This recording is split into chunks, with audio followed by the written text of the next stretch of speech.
یہ بیٹیاں جو ہوتی ہیں نا، ان کا بھی رویہ کو انوکھا ہوتا ہے ساری دنیا سے، انوکھا۔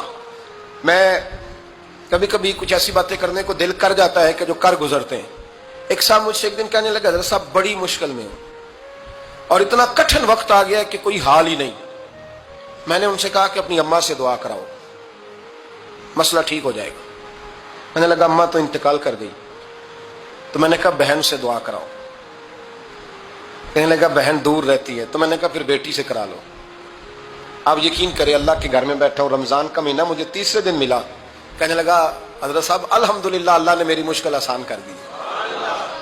کہنے لگا یہ نسخہ آپ نے بڑا عجیب بتایا، پیر تو اس قسم کی باتیں نہیں نہ بتاتے، پیروں نے تو آپ کو پتا ہے دعائیں قید کر کے رکھی، صرف ہماری قبول ہونی ہے۔ کہنے لگے ہم ان کا میرے ساتھ ارادت کا رشتہ ہے۔ کہنے لگے آپ کس طرح کے پیر ہیں کہ آپ نے مجھے پلٹ کے کہہ دیا کہ اماں سے، بہن سے، بیٹی سے؟ تو میں نے کہا اصل بات یہ ہے کہ میں کبھی تھکا بھی ہوتا ہوں، کبھی کسی رنگ میں بھی ہوتا ہوں، اور کئی دفعہ اب تو یہ حال ہو گیا ہے کہ رونا آئے بھی تو روتے نہیں کہ لوگ تماشا نہ سمجھے۔ کئی دفعہ آنسو چھپانے بھی پڑتے ہیں کہ لوگ اس کو اداکاری اور فنکاری ہی نہ سمجھنے لگ جائے۔